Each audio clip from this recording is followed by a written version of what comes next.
This is Cruise Radio. Cruise Radio is brought to you in part by tripinsurance.com. Travel insurance done right by the people who know travel insurance. Get a quote today at tripinsurance.com. Broadcasting from the tripinsurance.com studios in Jacksonville, Florida. This is Cruise Radio.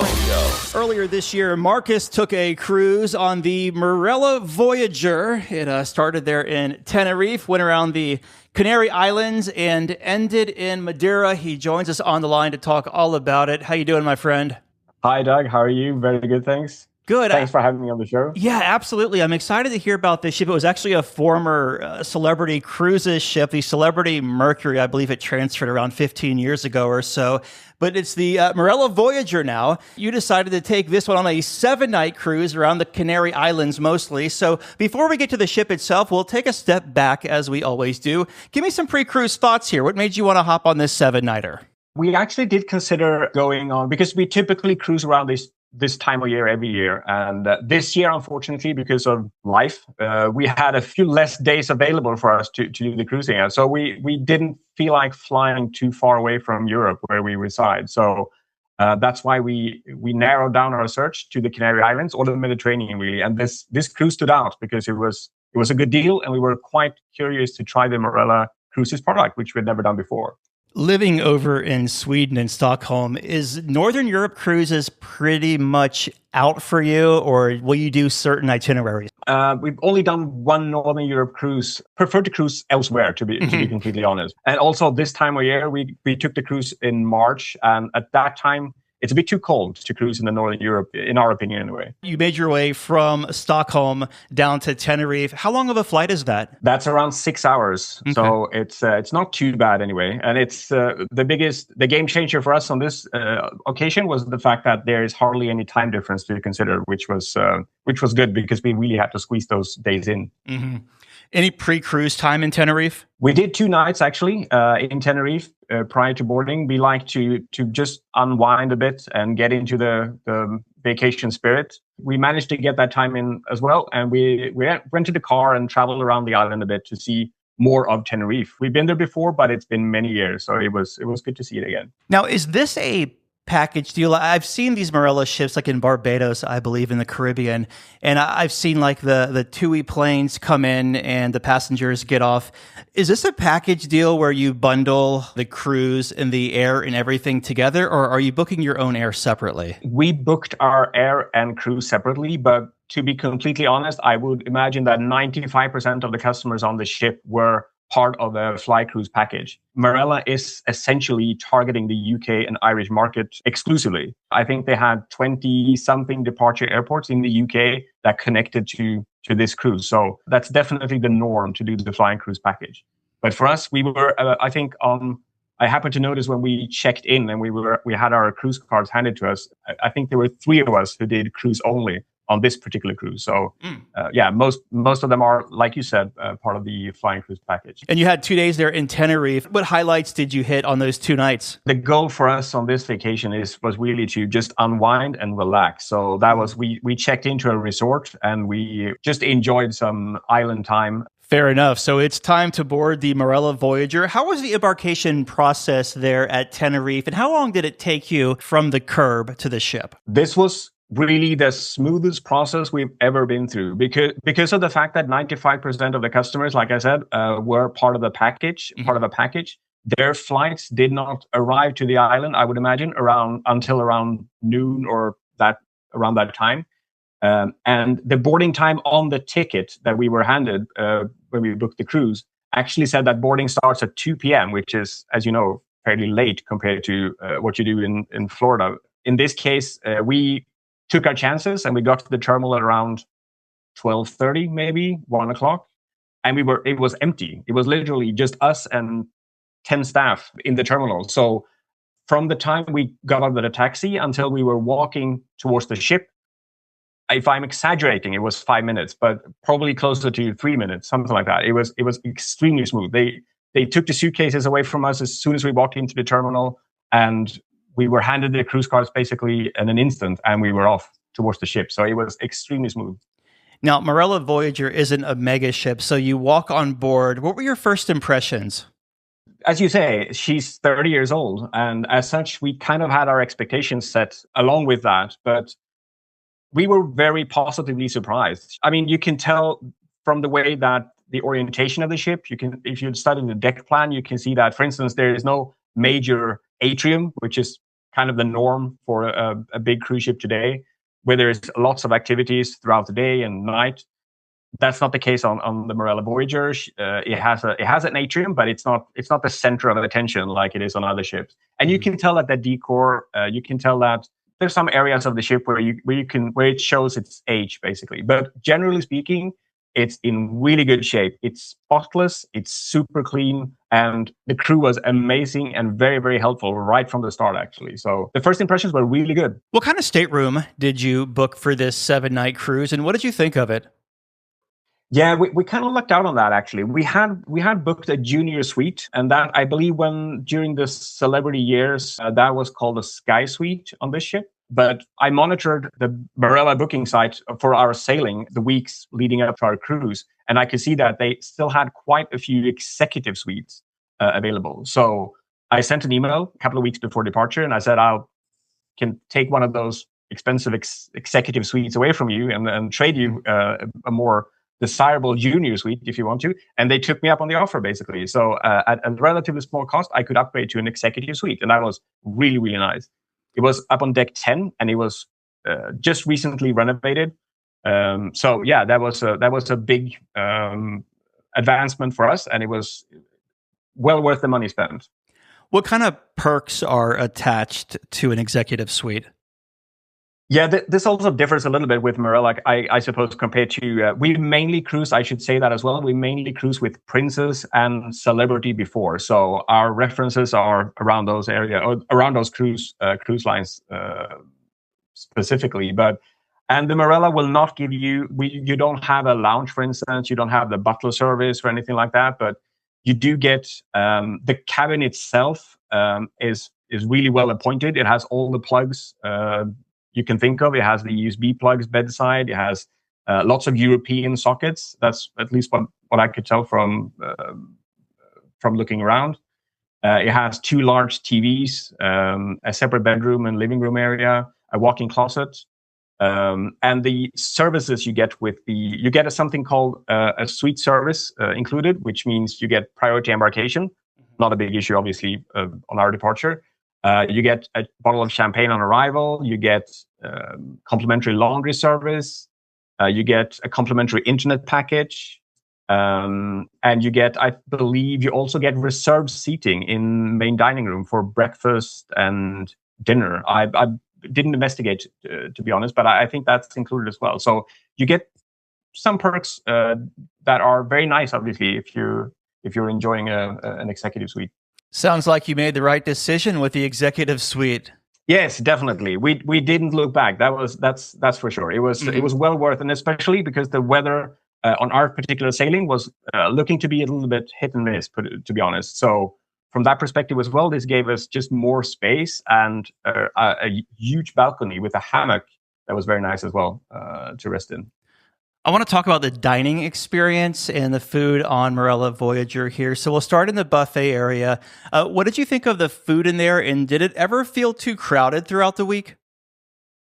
It did not, actually. They have it. The buffet area is a little bit different on Marella. They call it the kitchens, and they call it a food hall themselves, which I would imagine is more like a food court. Mm-hmm. So they have different outlets of food with a different theme.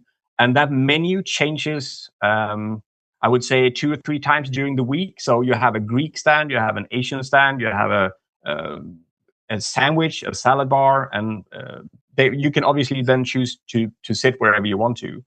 And I should also mention that the Marella has an all-inclusive concept, which means that everyone on board has a basic drink package included in the cruise fare.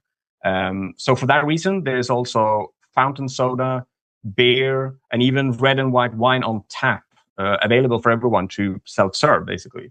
And that, I think, that kind of helped as well, making the buffet area it never really queued up, and it was always kind of easy to find a place to sit, at least during those hours of the day when we spent in the kitchens. So that was never really a big issue. I'm not familiar with the Marella product at all. So with the main dining room, what time dining did you have, if they do that? And what was your experience in there throughout the week? Yeah, actually, they've done the main dining room concept. First of all, they don't have any reserved dining times at all. So you just walk up to the counter, and the dining room itself is also split into 3 different restaurants. The former 2-story or 2-level dining room area, the bottom level is a regular main dining room with a new menu every night, 5 or 6 main courses or starters or main courses that changes every day. The upper level is split between a British section called Piccadilly's and an Italian section called Vista. And those menus were semi-fixed. I believe they changed twice during the course of the week, basically. But you can just walk up to the counter and say that you're a party of 2 or party of 4 or whatever, and they will either give you a table or they will give you a buzzer and tell you when the table is available. So there's no reservation needed, and there's no. I mean, we had dinner in the main dining room 3 times, I think, during the week, and we never had to wait a minute to be seated. We just walked in. The only small takeaway that I took from that was the fact that the party behind us, when we had our table assigned and we were waiting to get seated, I listened to the conversation between the hostess and the couple behind us, and they asked for a window table, and she said, "Well, we don't have a window table available right now. But if you wait 10 or 15 minutes, it's going to be available." So my wife and I just looked at ourselves and said, "That's what we're going to do tomorrow." Okay. Now, with the main dining room menu there, are there upgraded fees? I guess, like if you wanted to get an upgraded cut of meat, maybe, or like a lobster tail or something that you could pay extra for? There are a couple of, if you choose the regular main dining room, there are a couple of fixed items on the menu that is from the surf and turf steakhouse of the ship. So essentially, and then you have to pay a fee to get a better cut of meat, basically. I didn't go for that though. We did have dinner in the surf and turf steakhouse separately, but I didn't have anything from that menu in the main dining room served to me. So, but that is the option. There is the option to do so. And how is the surf and turf restaurant? It was really good, actually. All the specialty dining rooms. There is a surf and turf steakhouse. There is a Pan Asian, as they call it, specialty restaurant as well. There is a sushi restaurant, and then there is a tasting menu restaurant called Silver Fork. And we tried all of them during the week, and that was actually pretty good. We found that the upcharge of around $30 approximately was well worth spending. It did raise the bar a notch in terms of quality and service in our experience. With these specialty restaurants, is this part of a package deal too, where you buy let's say you buy 3 or 4 of them before your cruise, or is it a la carte, or you pay for a flat fee once you get on board? Yeah. This is as far as we know anyway. This is paid a la carte. You can do table reservations at the specialty restaurants in the app pre-cruise. Or on board, obviously, as well. But those are the only restaurants where you can actually make a table reservation in advance. But there's no package, as far as I know anyway, there's no package that will provide any additional value. Okay, so you did surf and turf. Did you do the Pan Asian? We did the Kerala. We had an Indian main course that was delicious. It was really flavorful, and it was really good. The only complaint about the Kerala dining room is the fact that the location of the restaurant is a bit strange because it has no windows, essentially. So it's a bit dark and a bit gloomy, but the food was delicious. Okay, so you did Pan Asian, you did surf and turf, and did you do the sushi one? We did the sushi one as well. That was also delicious. Obviously, the quality of the food was great. I was told by the service on the ship that this used to be a Spanish tapas restaurant prior to a docking, I believe, in January of this year, actually. Mm-hmm. And it was converted into a sushi restaurant. So I think that, and that restaurant looked the least busy of all the restaurants I saw on the ship. So maybe that just hasn't really captured yet in their market. It will probably be some time before it takes off. But it's from a quality perspective, it was really good. What are your thoughts on sushi on cruise ships? Well, we've tried. Like I said, we have experience mainly from Celebrity and Princess from before, and we typically like the sushi restaurants or the Asian or Japanese restaurants in general, because we like that cuisine, obviously to start with, and we like that it's usually very fresh and very it provides good value for money, because it's not always cheap shoreside either. So we like the mix of that the Asian or the sushi restaurants provide when compared to the main dining room experience or the other restaurants that are available on the ship. Basically, it stands out very nicely. Were there any grab and go type places, whether it be like little cafes around the ship or grills by the pool? There are a couple of those actually, and those are also all included. There's a Mexican restaurant called Abuelas that are open from typically lunchtime until 10 p.m., something like that. And there's a casual Italian restaurant called Nonna's that serves pizza, pasta, salads, paninis, that kind of food. Again, from around lunchtime until 10 or 11 p.m. And then there's poolside, there's a burger joint called Snack Shack that serves, in addition to burgers, also adhering to the British customers, they also serve fish and chips. So that was actually pretty good.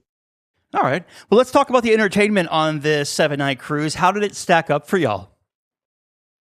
First of all, we are not big on production shows. So we only went on to the production show in the main theater once during the 7-night cruise. But it was good, and they do put a new show every night in there. And yeah, it was. It looked pretty good, but I don't think I'm the right person to judge, because that's not really our thing in terms of entertainment on a cruise ship. Mm-hmm.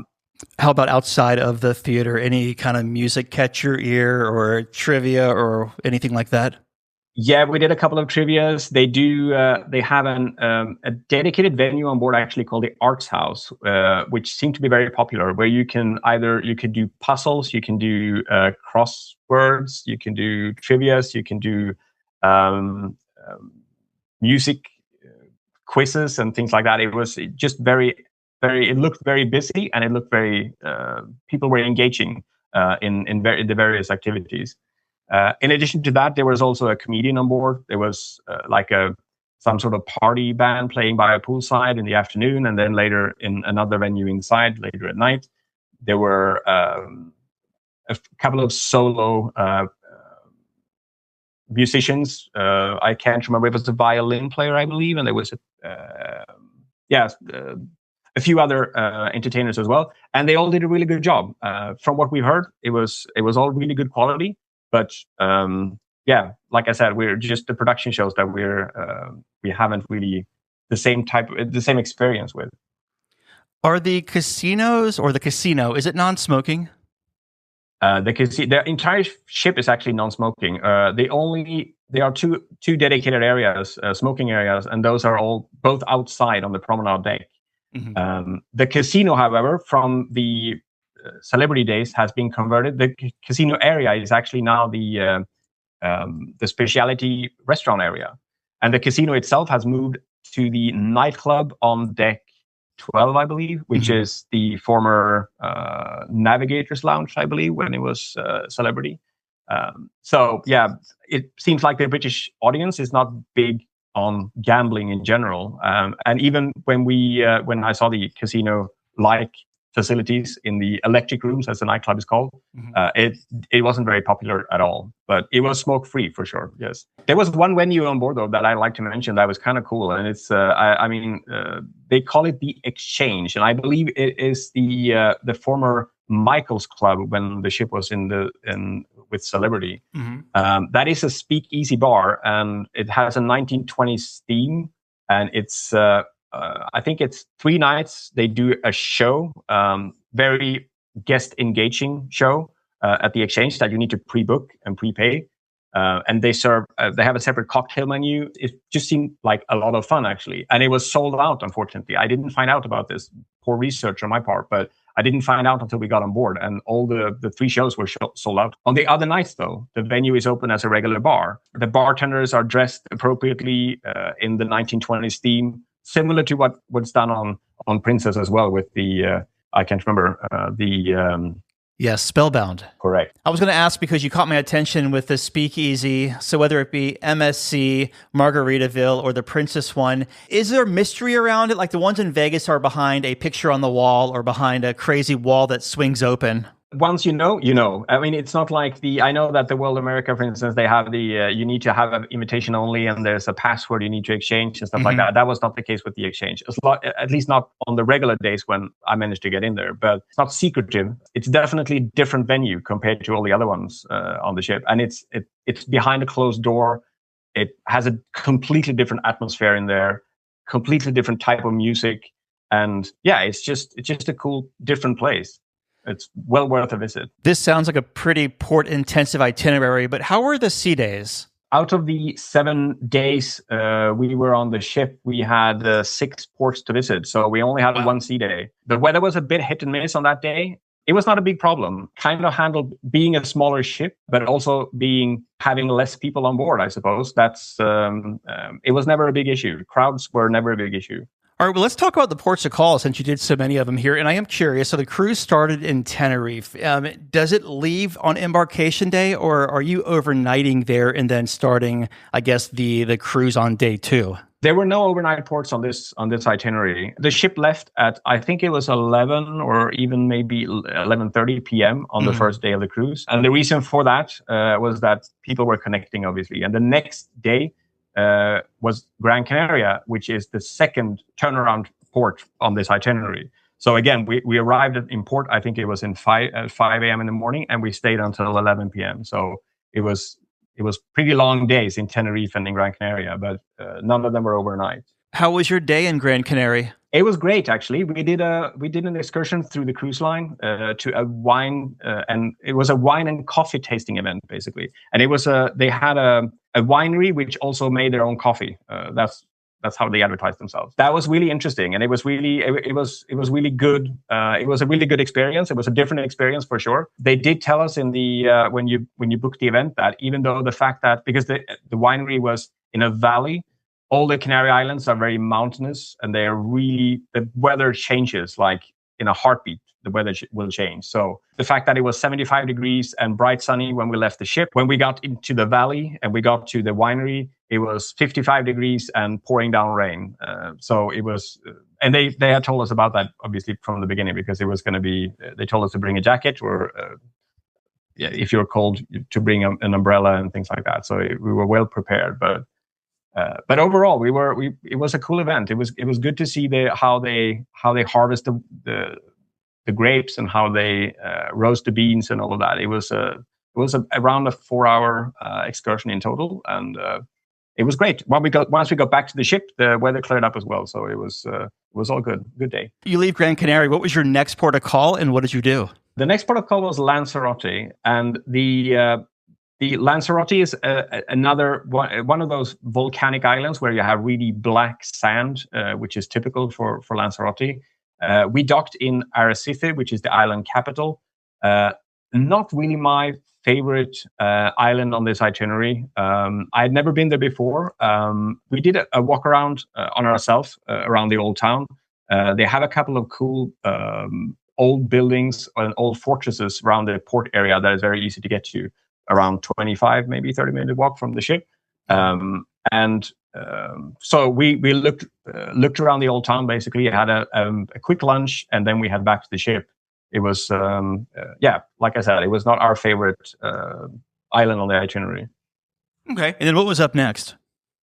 The next port of call was Fuerteventura, which is one of the islands that has really white sand, tropical beaches, and it was beautiful. And we had a really beautiful day as well. So again, we walked off the ship, and there's it's not the nicest beach, but it is a nice beach.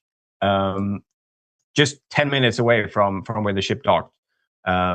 We had a stroll around the the town of where the ship docked, called Puerto Rosario, and it was a beautiful, a very charming and very small town as well.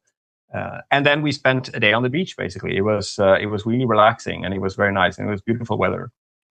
Were the ship docks there, is that walkable to do certain things, or is there like a pretty big port area, or is it like a lot of industrial European ports where you have to take a shuttle into the port area? Yeah, no, that's actually on this cruise and for the Canary Islands, all of the ports were really easy to access, and everything was walkable from where the ship docked. And again, the ship docked in all of these ports as well, which means you don't have to do the tender operation or anything like that, which saves you some time and inconvenience, obviously.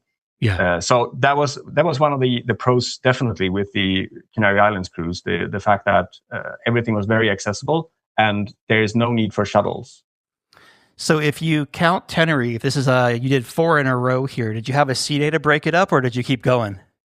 No, that's right. We had a sea day, and then the next port of call was Funchal, Madeira. For us, definitely was the highlight of this cruise. Really liked the narrow streets. We took the cable car to the tropical garden on the hillside, and it was just a beautiful, beautiful day and a really beautiful island with really friendly people as well. Once we got back, we had a port wine tasting in one of the local wineries, about 20-minute walk from the cruise ship. If there was one of these ports that we visited on this cruise that we would like to go back to as an individual vacation, it would definitely be Funchal, Madeira.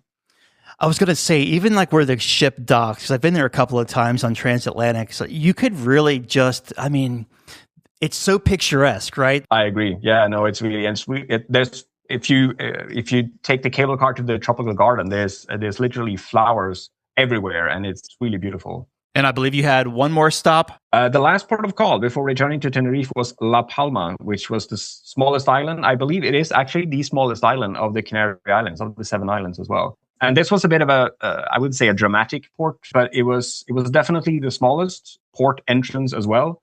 And we had learned from the captain, he had announced that the past, I think, 3 cruises had missed La Palma because of unfavorable wind conditions or whatever it was. And I could see when we docked in La Palma, I could see how that could be an issue. In certain directions, it was really tight and really narrow. The channel into the port was really narrow. But we made it in, and it was, again, a very beautiful but very small little town. We took a hike to one of the mountains overlooking the port area, basically, and it was really steep. Probably around an hour and a half walk one way, but it was well worth it because the views from the viewing area once you got up to the top was really beautiful. And again, it was a really hot and beautiful day, so that was very nice. Didn't that volcano erupt like 10 or 5 years ago? That is correct. Yeah, we talked about that as well when we were on the island. Actually, there was probably the last of the volcanic outbreaks among the Canary Islands. That was on La Palma. That is correct. Before we get to the debark at Tenerife, through all these islands, did you have to do currency conversion coming from Sweden, or were credit cards widely accepted? Credit cards you can use credit cards in all of these ports. That's really not a big issue. And also, all of these ports use euros as currency. So from that perspective, Sweden does not actually, but as a Swede, we're used to using euros when you travel around in Europe. So from that perspective, I would say it's very easy. Even the smallest venues, even the winery, for instance, they took credit cards for every single charge that you wanted to do during the tasting. It was never a big issue to use your credit card. I guess you kind of have to these days, right? I suppose so. Yeah. Exactly. Okay, so it's debarkation. How was that in Tenerife? For us, it was very easy. The general debark time is 8 a.m. on the ship. But most customers with the flying cruise package, they have their flight does not leave until after lunch, or typically around lunchtime. We found that most people actually stayed on the ship until that time. And for that reason, the cruise line provides courtesy rooms for customers who have late flights, which essentially is a cabin that they make available for anyone who wants to shower or change clothes or whatever ahead of their flight.